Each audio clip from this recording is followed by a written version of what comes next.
Hello and welcome to another episode of Clarion Chats. I'm your host, Harley, and I am joined today with our co-host, Marky. Hello. Let's dive into it.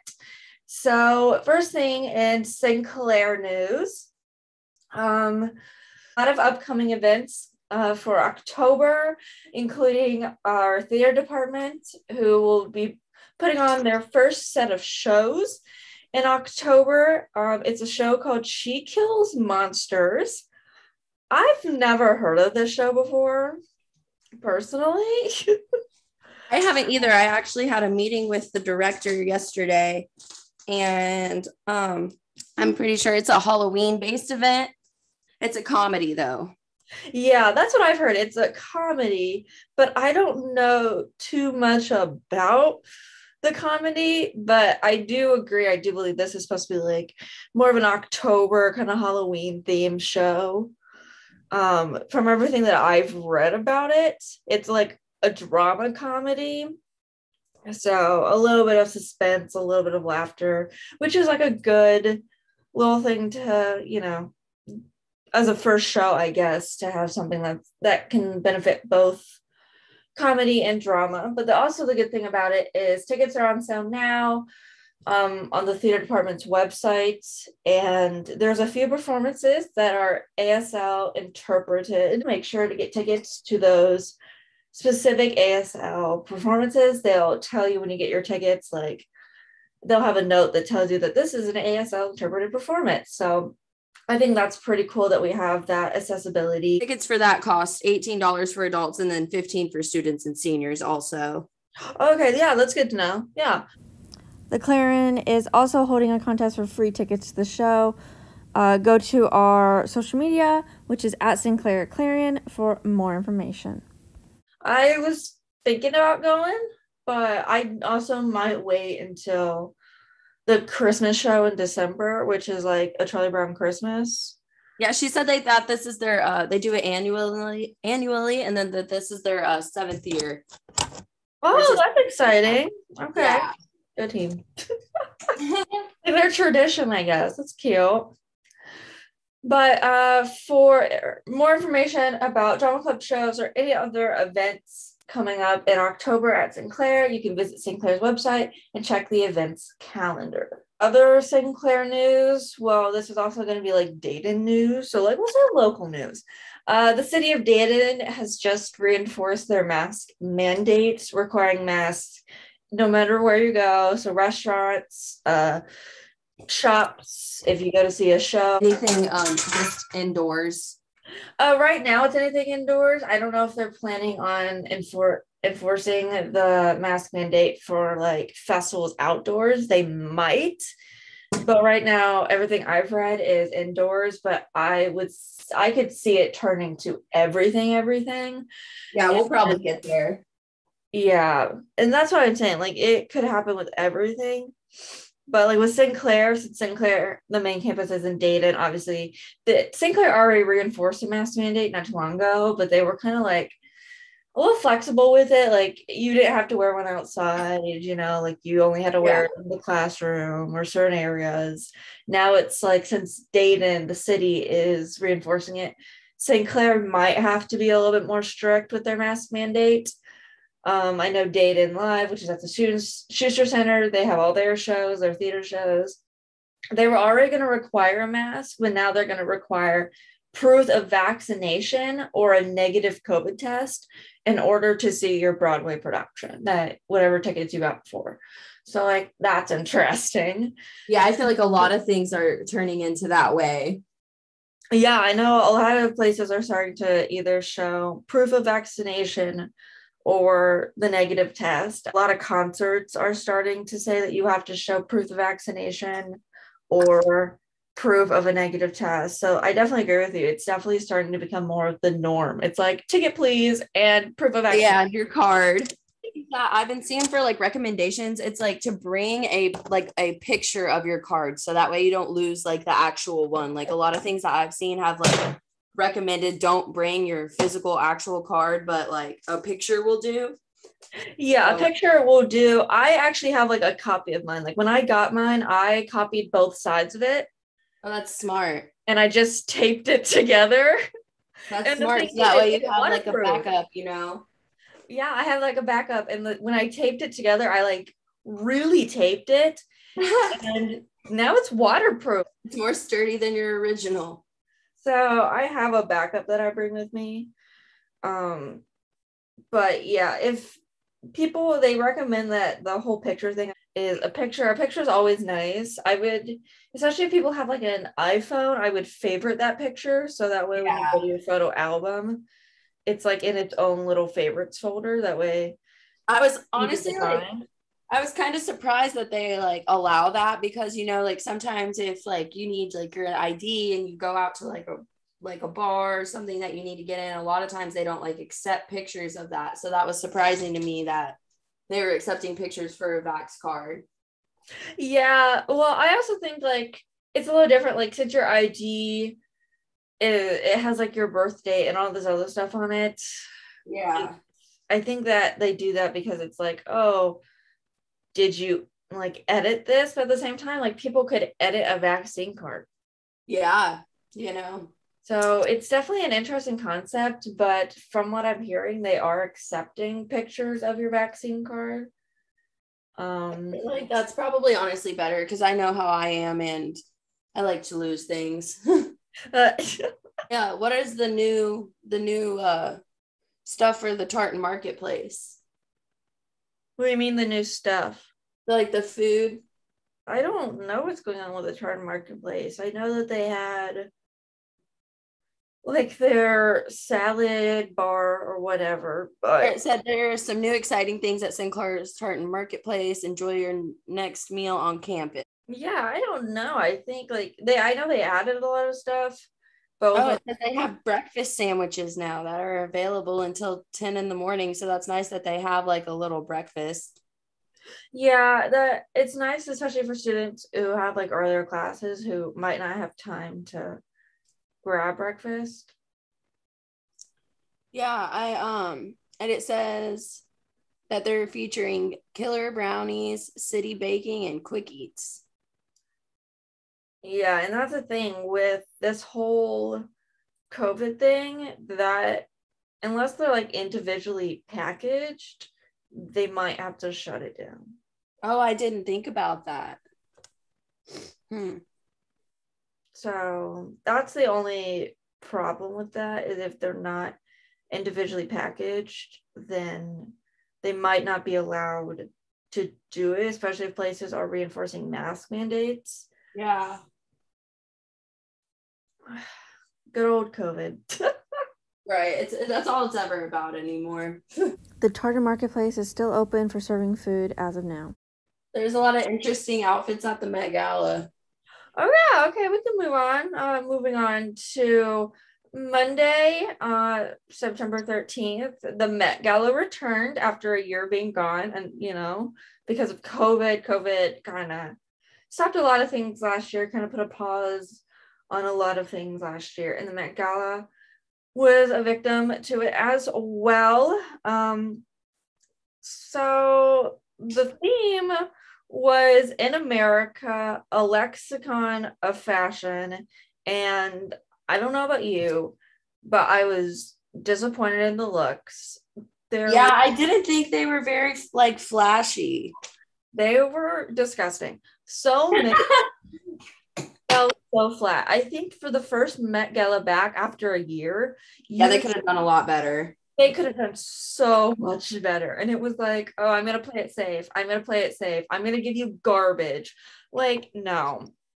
I just don't really understand how like I don't know if you've seen ASAP Rocky's outfit, like him and Rihanna's, I know was a big one. And I just don't understand how that like related to the theme. I feel like a lot of people like didn't follow it, you know? Well, and that was the thing. A lot of people didn't follow the theme. And I was actually really like ASAP Rocky. I know he's maybe been to the Met Gala before, but Rihanna, like, she's known for like killing it. And Yeah, like with the one with her Swarovski crystals or however you say it, the one that dress was so pretty. she kills it almost every year. And this year, I was like, not my favorite look. I'm just No, kidding. I wasn't. I didn't once look at her and was like, wow. Like it didn't impress me. There were so many people who, like you said, like they just didn't interpret the theme. Like they were like, who cares about the theme? Or they fell really flat. And I think the person I was most disappointed with was Casey Musgraves, because her outfit looked like, oh, I'm at the Grammys. Yeah. I was like, honey, like the fun about the Met Gala, and what I've always loved about the Met Gala is like you get a theme that is the same as an art exhibit inside, and all the proceeds to this event go to funding like charities and the museum and just stuff like that. Yeah. And it's your time to go big and crazy and fun and like just play with fashion in a way that you can't do on a regular red carpet. Yeah, it's like, it's everyone's chance to be creative and different. And there were some people who just fell flat. Was the lady that wore the white dress that said, I don't know if it said tax the rich or eat the rich, but I seen a lot of controversy about that one. Oh my God, tax the rich. That is none other than AOC. Oh my God. I've been saying that for years because she sees the low income families and she sees like in order to make a change, we can't keep taxing the lowest percent. We need to change and tax the highest percent. But to bring that to an event that's like $30,000 a table. Yeah. Like, but she didn't pay to be there necessarily. It's usually how the Met Gala works is like a designer will buy a table. So let's say like Balenciaga buys a table and it has 10 seats. They invite 10 celebrities or models, and those people have to wear Balenciaga of some sort, and then they have to sit at that table. It's like usually like designers buy a big table and they invite a bunch of people who are wearing their designs. Yeah. It goes.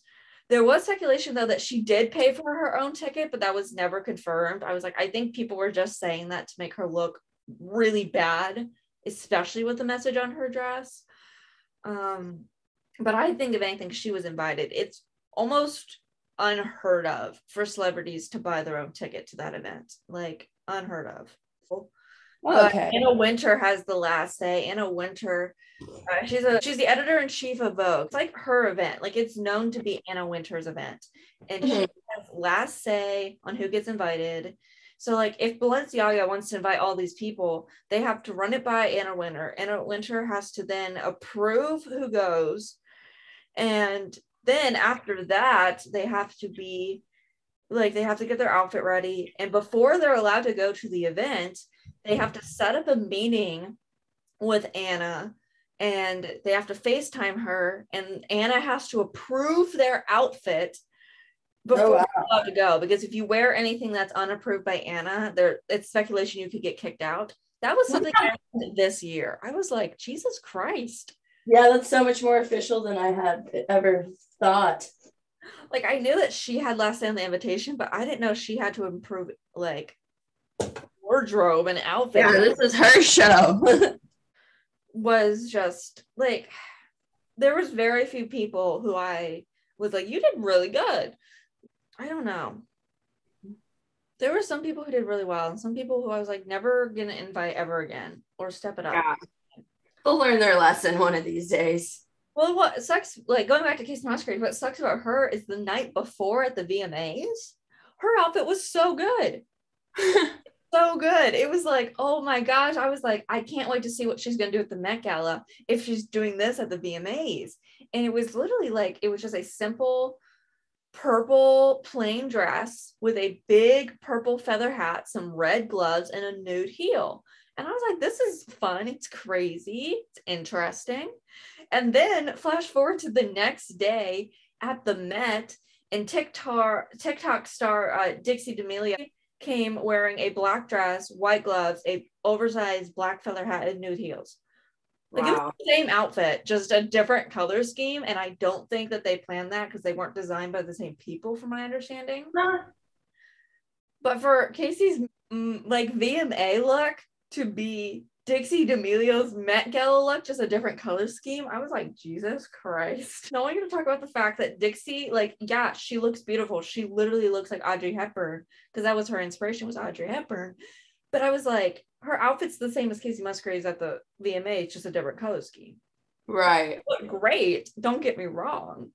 Same outfit, different color scheme. Anyway, moving on to other things in fashion, Crocs, the shoe brand, announced they're coming out with a new collaboration. They usually collab with artists or companies and to make a unique Croc that's limited edition. And this time it's with Hidden Valley Ranch. Oh my gosh. Wow. I did not expect that to be what you said. You can get a ranch Croc and it's going to have all these like gibbets that are like food, like broccoli and stuff that you would like dip in ranch. Yeah. So interesting. If it's anything like the KFC Croc that came out with a couple years ago that smelled like chicken, I don't know. Is that a real thing? What?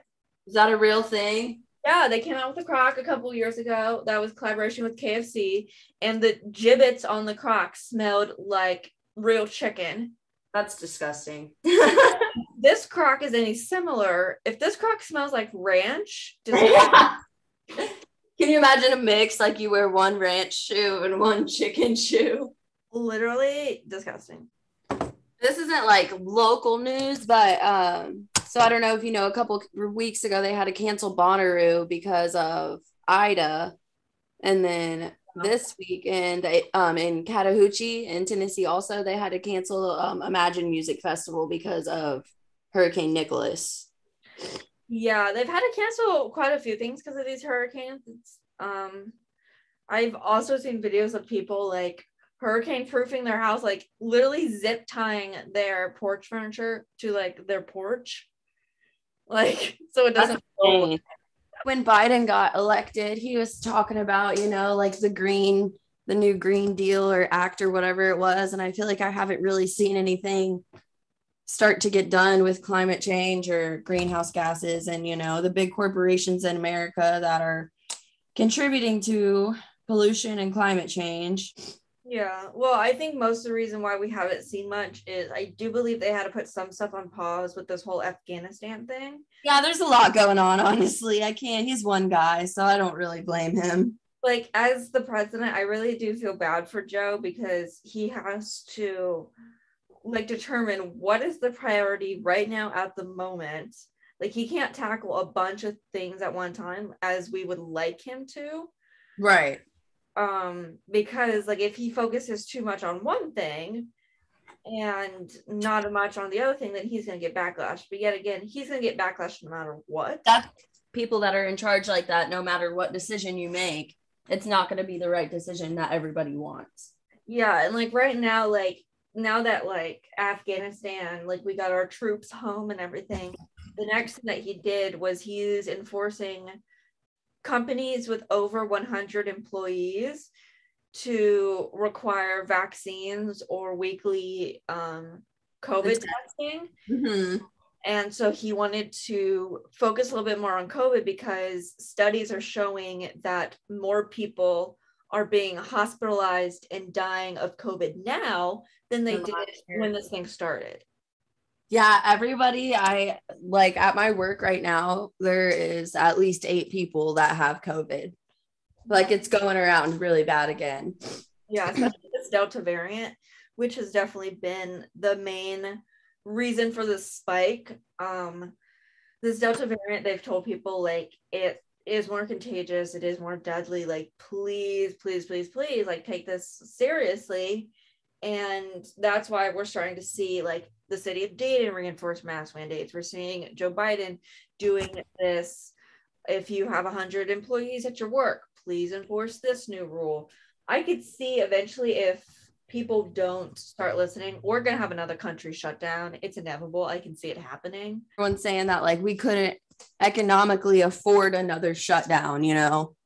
We couldn't, but also at the same time, there's also like, I don't know if you heard, but like our government is getting close to reaching the maxed out debt. So like each year like we have like this maxed debt, and if we reach that, then the government shuts down. Oh, really? So there's like a new law passed. Like, yeah, I like, feel like I have heard of that about that, like a government shutdown, but even like before COVID, you know? yeah, and that's because like about 5 years ago we had a government shutdown, and it was because we reached our maximum debt. In Congress, what they had to do was propose a bill that would extend the number of the debt, so it made it like $1,000,001,000 or something, and Yeah. it extended how much our debt could be, so then we could get back in business. We are getting so close to another government shutdown. We might have a government shutdown, Marky, like mid-October, like next month, because we are that close to hitting our debt because we're overspending with having to get the troops back from Afghanistan and So like, COVID stuff, like all these emergency funds that we weren't prepared for in our budget. yeah. It's like now we're reaching the max. So when we're saying like government shutdown, what does that mean? Like, that's not another thing where we can't leave our house again, right? No, that's for the government. Okay. I figured it was different, but I'm not a very political person. Like, So government shutdown just means like the government like is shut down. Like they don't pass laws, they don't do anything. Everything that happens on Congress and on Capitol Hill stops until they can, fix what needs to be stuff out. Yeah, and the main thing is this debt, which the national debt, we talked about this before. Like, I do believe we have talked about this before. I was shocked that before Trump left office, he didn't try to pay off some of that debt, especially because he was the first president that we had in a long time who came in knowing nothing about politics, but being more known as a businessman. Yeah. Very wealthy. So I figured, oh, maybe he'll help pay some of that national debt before he leaves office. Because right now we've only had one president in our history who paid off our debt before like the next president came in, and that was only a couple thousand. Who was the president that did that? President Andrew Jackson, before leaving office, paid off the nation's debt. Well, that's why he's on the $20 bill. That was back in 1835 when it was oh my god $1,000. That's insane that it's been that long. Now it's a couple $1 trillion. That's how much we're in debt. We can't print more money, and it's also why we can't really just kind of like erase the debt like it never even happened. It's like it would cause more problems, and that's why we need to tackle it kind of head on. But it's hard when we're also dealing with every other issue in the world, like more, especially there's more now than ever. Well, yeah, and the Supreme Court was just refusing to block a new abortion law in Texas. This whole thing with the Texas abortion thing that you got to write about. Like, warning, sensitive content ahead. Literally, this definitely is a new age for like the abortion argument. It's like it was back when Roe v. Wade was a thing, it was ruled unconstitutional. Yeah. It's honestly scary that is going on. Yeah, I personally believe that once the Supreme Court rules on something, it's like set in stone. Like the fact that people are trying to like overturn Roe v. Wade, it's like that happened years ago. Yeah, it's been forever. Like it's been a thing. And it's like the fact that people are trying to act like, oh, that never happened, or let's make it never happen, or like, who cares? It's like the Supreme Court ruled on that. It's set in stone. I'm sorry. And there's no like higher up, Yeah, and all the statistics I've seen, like for like Texas, like the Texas, I think they're like, oh my God, I think it's what? Their mayor, their governor, I don't even know. It's someone high up in their, politics there. They literally said, well, our goal is to like stop rape and unwanted incest. I did see that, and I'm like, okay, well, that's not gonna stop rape. I was like, you obviously don't know how. It's literally a joke to say. I was like, to say that you are going to make this abortion ban and you're doing it because you want to help stop rape, and the end goal is to stop rape and unwanted incest, so you don't have to have unwanted abortions. It's like, What? That's He's talking himself in circles. It doesn't even make sense. It doesn't make sense. It's like that's like yeah, we'd all would love to like get rid of rape, but it's almost impossible of a problem. Yeah, and that's not the way. That's not gonna. How about like you make the penalty for people that do that worse? Like the ladies getting raped aren't the problem. You got to start with the source, you know? Yeah, and it's like everyone, when you see a rape case, it always gets dismissed so quickly. Or if they do get charged, it's like they're out in a like. Did you see about the new story that I think it just came out this week about the girl who went on a road trip with her boyfriend? She's only 22. I can't think of her name at the time, but Now we can move on to that. I had that as one of our topics. So her she's a van life blogger and Instagrammer. Her name is Gabby Petito, and she was on kind of like a road trip, kind of like cross country thing with her boyfriend, Brian Laundrie.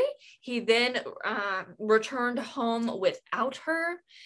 And people have been like, where the heck is she? He's been very quiet. He said literally not much about it. And now it's the fact that he's hired a lawyer. For more information about the Gabby Petito case, visit our website, Clarion.com. We have an article ready for you to read, and we update regularly as the story develops. One more thing. So there's this documentary that's out on Netflix. It's Bob Ross, Happy Accidents, Betrayal, and Greed.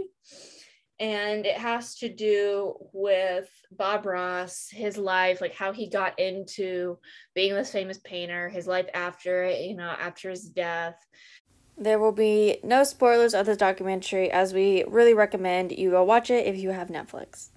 But we're going to wrap this episode up real quick with articles you might have missed on our website. There is tons of new content on our website, SinclairClarion.com, so make sure you go check it out. We post Monday through Friday every week. But this has been this episode of Clarion Chats. I hope you enjoyed, and if you did, make sure to like, comment, and share with a friend. We'll make sure to leave the links for our website and our show down below. And we'll see you guys next week. Bye. bye.